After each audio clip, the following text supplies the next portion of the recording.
केंद्र सरकार वक्फ बोर्ड में तब्दीली के लिए बिल लाने जा रही है और कहा जा रहा है कि करीब 40 से ज़्यादा संशोधन किए जाएंगे वक्फ बोर्ड में और इसको लेकर इसी सत्र में बिल लाया जा सकता है। आपको वक्फ बोर्ड के इतिहास की ओर ले चलते हैं। 1954 में जवाहरलाल नेहरू सबसे पहले वक्फ बोर्ड अधिनियम को लेकर आए थे। उसके बाद 9 साल के बाद करीब 1964 में इसमें संशोधन हुआ। इसके बाद 1995 में वक्फ बोर्ड की ताकतों को और बढ़ाया गया और फिर 2013 में वक्फ बोर्ड जो है काफ़ी शक्तिशाली हो गया। इसमें किसी की भी ज़मीन पर अधिग्रहण को लेकर वक्फ बोर्ड की जो ताकतें हैं वो बढ़ाई गई और इसमें जो संशोधन आने वाले हैं उसमें महिलाओं का रोल भी देखा जाएगा और महिलाएं भी वक्फ बोर्ड में शामिल होंगी। इसमें ट्रिब्यूनल की भी बात सामने आ रही है। करीब 8 लाख से ज़्यादा संपत्ति वक्फ बोर्ड के पास हैं, जिसमें 9 लाख एकड़ से ज़्यादा का जो एरिया है वो टोटल वक्फ बोर्ड के पास है। देश में 30 वक्फ बोर्ड हैं। हमारे साथ बातचीत के लिए उत्तराखंड वक्फ बोर्ड के अध्यक्ष शादाब शम्स मौजूद हैं। उनसे रिएक्शन लेते हैं कि ये जो बदलाव आ रहा है इसमें किस तरह से देख रहे हैं। शादाब शम्स जी, बहुत बहुत स्वागत है आपका। बहुत धन्यवाद। किस तरह से देख रहे हैं जो चेंजेस केंद्र सरकार लाने जा रही है, बिल पेश करने जा रही है, जो संशोधन आपकी नज़र में आए हैं, क्या ये सही है? मैं बधाई देता हूं देश के यशस्वी प्रधानमंत्री माननीय मोदी जी को और अल्पसंख्यक कल्याण मंत्री किरण रिजिजू जी को कि वो ये एक बहुत हिम्मत वाला कार्य कर रहे हैं जिसकी बहुत आवश्यकता थी।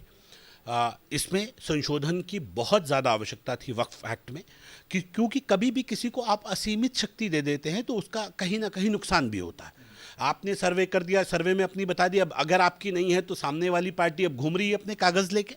वो कह रही है नहीं जी इसे जस्टिफाई कर दीजिए, जस्टिफाई कर दीजिए। जस्टिफाई करने के लिए वो कोर्ट नहीं जा सकती क्योंकि आपने ट्रिब्यूनल बना दिया कि ट्रिब्यूनल में जाएंगे और ट्रिब्यूनल में जाएंगे, ट्रिब्यूनल के चक्कर काटते रहिए, वो बेचारे परेशान हो जाते हैं। कई ऐसे भी लोग हमारे सामने आए जिनके साथ वाकई हमें भी अन्याय होता हुआ नजर आया कि ये गलत है। अब वक्फ बोर्ड के पास ये वाली लाइन नहीं है कि वक्फ बोर्ड कॉम्प्रोमाइज़ कर सके। अब वक्फ बोर्ड कॉम्प्रोमाइज़ नहीं कर पाएगा तो कैसे चलेगा? ये जब श्री राम मंदिर का निर्णय आया तब सुप्रीम कोर्ट ने कहा कि जहां मंदिर मस्जिद के विवाद हों वहां वक्फ बोर्ड को भी आगे आके आपसी सौहार्द को बनाए रखने के लिए कॉम्प्रोमाइज़ करना चाहिए। तो जहां ऐसे टकराव की स्थिति है वहां वक्फ बोर्ड को कॉम्प्रोमाइज़ करना चाहिए। इसके लिए एक्ट का होना आवश्यक है। अगर इस संशोधन हो रहे हैं तो मुझे लगता है कि बेहतर संशोधन है। दूसरी बात, वक्फ बना क्यों? 1913, 1923 से लगातार वक्फ में संशोधन होते चले आए हैं। 54 में आपने बताया कि संशोधन हुआ, फिर उसके बाद लगातार संशोधन होते चले आए। वक्फ बना क्यों?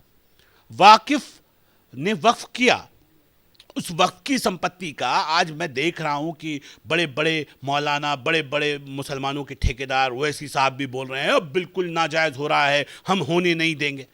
70 साल देश की आज़ादी को हो गए, बताओ इस वक्फ की संपत्ति का क्या इस्तेमाल किया आपने? इस वक्फ एक्ट का फायदा क्या मिला? क्या किया? बेवाओं के लिए कोई शेल्टर होम्स बनाए? क्या जो यतीम बच्चे हैं उनके लिए कोई स्कूल कॉलेजेस बनाए?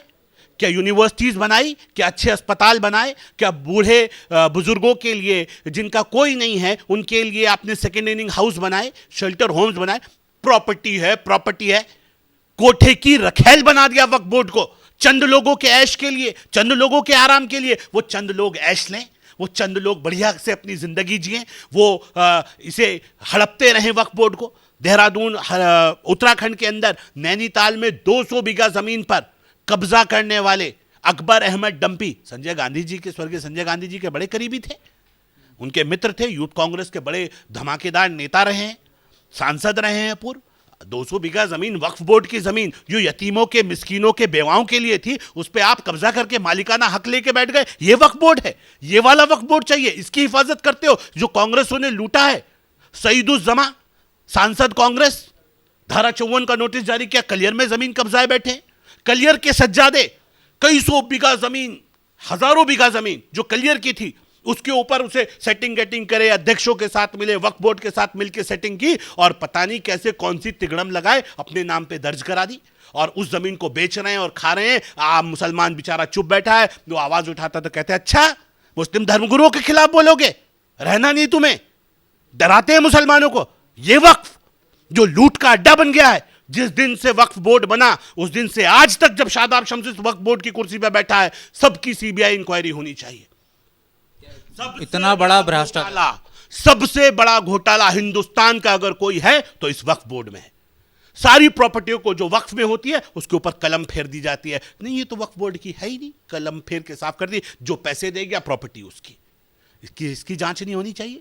जिस आदमी ने अपनी आखिरत को संवारने के लिए वक्फ किया, जो वक्फ कर रहा है, जो वाकिफ है, उसकी नीयत यह है गरीबों को मदद मिले, मजलूमों को मदद मिले, ये संपत्ति समाज के काम है, देश के काम आए। मेरे नबी ने तो नहीं कहा कि खाली समाज की सेवा करो, देश के गरीबों की सेवा मत करो।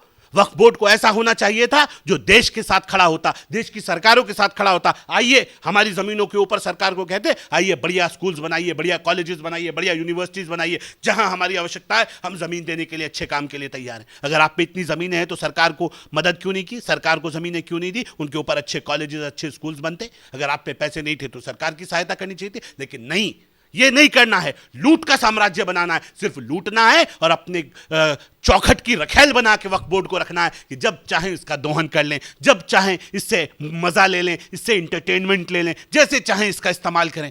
क्या मजाक बना दिया वक्फ बोर्ड के नाम पे, हजारों करोड़ों अरबों करोड़ों की संपत्ति वक्फ बोर्ड की। बे है कहां? इनके बच्चों के हाथ में कटोरे हैं, कहां है वक्फ बोर्ड? लूट का साम्राज्य सिर्फ चंद लोगों के लिए, चंद मुतवल्ली, चंद वक्फ बोर्ड अध्यक्ष, चंद अधिकारी, सब लूट रहे हैं, खा रहे हैं, सेटिंग गेटिंग चल रही है। मैं ये कह रहा हूं, ये एक बहुत बड़ा धोखा समाज के साथ है। ये समाज के ठेकेदार समाज की आंखों में धूल झोंक रहे हैं, बेवकूफ बना रहे हैं समाज का। और मैं ईमानदारी से मोदी जी से आग्रह करूंगा, हाथ जोड़ के आग्रह करूंगा, अगर आप इस मरियल हाथ को, ये जो भारत माता का एक हिस्सा है जो पैरालाइज हो गया है, अगर आप इसे स्वस्थ करना चाहते हैं तो आपको वक्फ बोर्ड की ओवर ऑयलिंग करनी पड़ेगी। आपको वक्फ बोर्ड के अंदर इसकी सीबीआई जांचें करानी पड़ेगी। जो उन्होंने भ्रष्टाचार किया है, इन भ्रष्टाचारियों को सलाखों के पीछे डालना पड़ेगा और वक्फ की संपत्तियों का सही इस्तेमाल समाज के, प्रदेश के और देश के लोगों के काम आए, इस दिशा में आपको मजबूत कानून बनाना पड़ेगा। आप ये बहुत अच्छी पहल कर रहे हैं, दिल की गहराइयों से आपको बधाई देता हूं, मुबारकबाद पेश करता हूं और उम्मीद करता हूं कि जो अमेंडमेंट होकर वक्फ एक्ट बनेगा, ये ताकत देने वाला वक्फ एक्ट होगा, ये किसी के ऊपर जुल्म करने वाला एक्ट नहीं होगा, ये सबको साथ लेके चलने वाला एक्ट होगा। और मुझे उम्मीद है कि मोदी सरकार में, क्योंकि मोदी है तो मुमकिन है। All India Muslim personal law board का कहना है कि वक्फ के खिलाफ जो भी कानून आएगा वो मुस्लिम समाज के खिलाफ होगा, क्योंकि सऊदी में और जो गल्फ़ कंट्रीज़ हैं वहाँ पर भी इसी तरह के कानून है। तो हिंदुस्तान में इस तरह का बदलाव क्यों किया जा रहा है? मैं ये कह रहा हूँ कि वहाँ सऊदी अरब के कानूनों से तुलना करते हो, वो लोकतंत्र नहीं है, ये लोकतंत्र है। और इस लोकतंत्र के अंदर जब आप वाकिफ वक्फ करता है तो वो इस नियत से करता है कि गरीबों को इसका लाभ मिले। मैं ये पूछ रहा हूँ मुस्लिम पर्सनल लॉ बोर्ड से और ओवैसी से जो ठेकेदार बन रहे हैं, बताइए ना क्या किया आपने इन 70 सालों में? कौन सी इमारतें खड़ी कर दी?